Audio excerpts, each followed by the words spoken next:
1월 31일 오늘 하나님의 말씀은 이사야 17장 말씀입니다. 1절로 3절 말씀. 다메섹에 관한 경고라.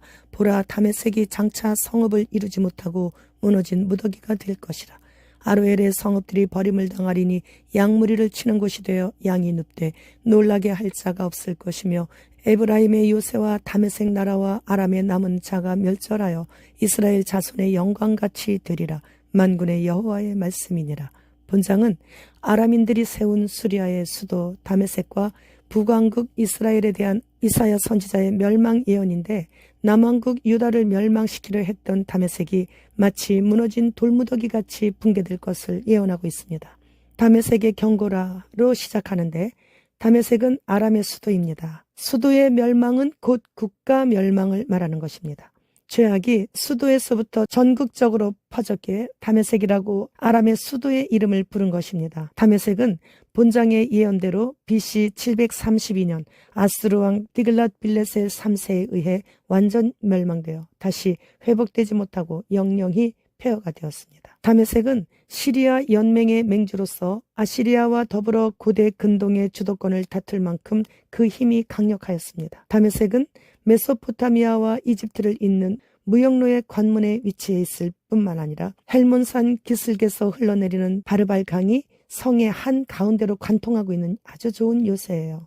그런데 다메섹은 북이스라엘과 동맹을 맺어 하나님의 성전이 있는 예루살렘을 공격한 것 때문에 하나님의 심판을 받았던 것이죠. 언제나 그랬지만 지금도 마찬가지로 하나님의 눈동자인 예루살렘을 건들면 안 됩니다. 오늘 본장에서는 동맹국 다메섹과 연관하여 하나님보다 이방 국가를 의지하여 그들의 우상을 어리석게 숭배한 것 때문에 멸망하게 되는 것을 예언하고 있습니다.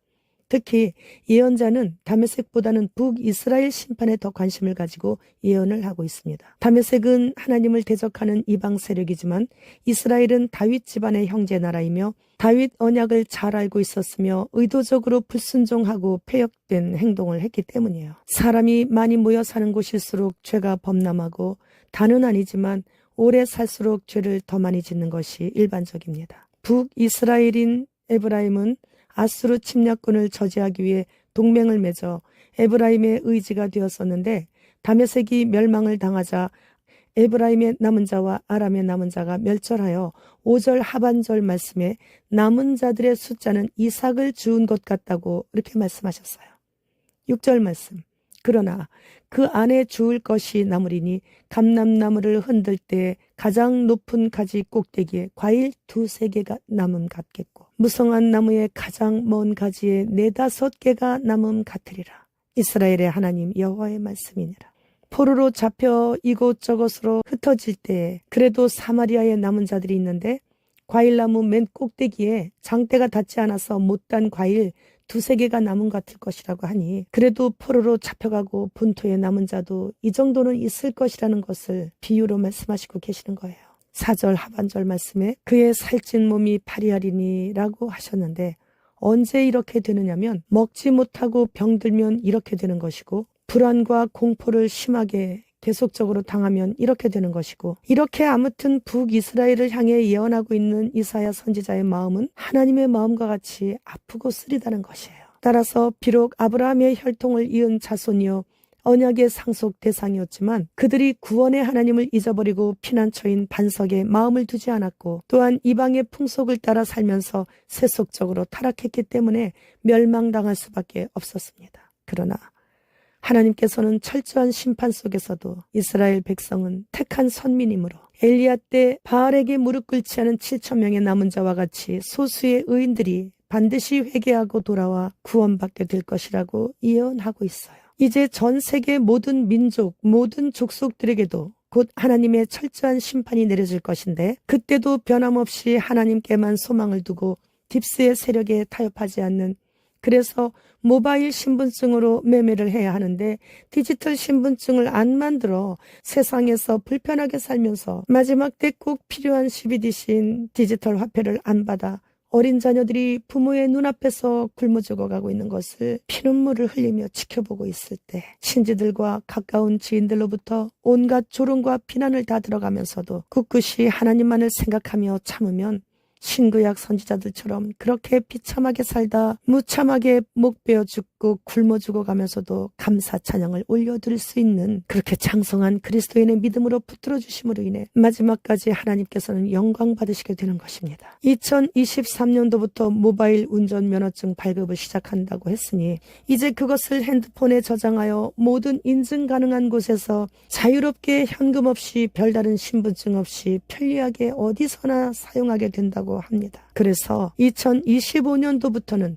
전 국민에게 모바일 신분증을 의무적으로 발급한다고 하죠. 우리나라 한국은행에서 썩고 불타고 그래서 보관이 잘못해가지고 훼손된 화폐와 녹슨 동전을 폐기했는데 4조 원이 넘는데요. 그런데 왜 그런 발표를 지금 이런 때에 하느냐는 거죠. 무슨 생각으로 하는지 다 보여요. 무슨 생각으로 이런 발표를 지금 이때 하는지 다 보이고 있어요. 이제 정부가 클릭 한 번만으로 전 재산을 마음대로 쥐락펴락할 수 있는 짐승표를 시행하려고 이런 뉴스를 내보내고 있는 것입니다. 미국에서는 렌트카를 불렀더니 운전자 없이 차가 부른 사람 앞까지 왔대요. 송명희 시인의 소설표에서 희경이가 타고 다니는 자율주행차가 나온 것이죠. 이제 미국에서 곧 상용화한다고 합니다. 흰신 잘못 신어 우리나라 장례 문화가 3일장에서 4일장을 넘어 7일장까지 가고 있다고 합니다. 오랫동안 요양원을 운영하던 원장님이 이렇게 많은 노인분들이 돌아가시는 일은 한 번도 없었다고 할 정도로 남녀노소 평소에 건강하다가 갑자기 지병이 생기고 그리고 그냥 죽는 거예요. 그래도 남의 일처럼 그냥 무덤덤이 다 넘기고 지나가네요.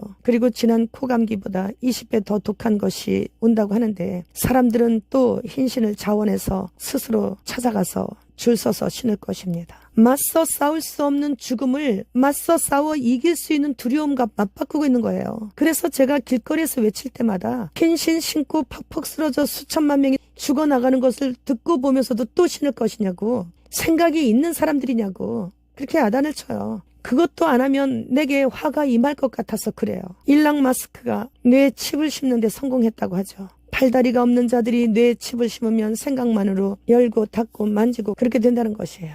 원숭이로 이 실험을 할 때 수천 마리의 원숭이가 죽어나갔다고 합니다. 그리고 이제 드디어 인간에게 실험했는데 성공한 것이에요. 의료 침대인 매드베드에 수분감만 누웠다 일어나면 30년 젊어지고, 심장 기능 하지 못하는 사람도 수분감만 누웠다 일어나면 벌떡벌떡 뛰는 심장을 달게 되는 세상이니 인간의 지식이 아구까지 찬 것이죠. 쿠슈너가 우리 세대는 죽지 않는다고 했죠. 육신이 노화되면 노화된 장기를 새로 바꿔 달면서 죽지 않고 살 수는 있겠죠.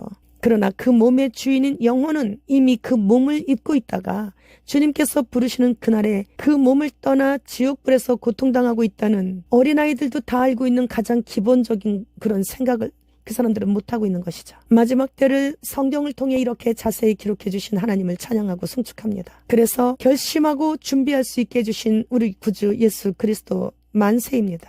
이제 다 왔습니다. 주님께서 공중 강림하셔서 느닷없이 갑자기 호련히 변화시켜 주시고 끌어올려질 그날이 다 왔단 말입니다. 깨어라, 근신하라, 회개하여 깨끗한 세마포 옷을 입고 있으라. 주님 지금 오십니다. 마라나타.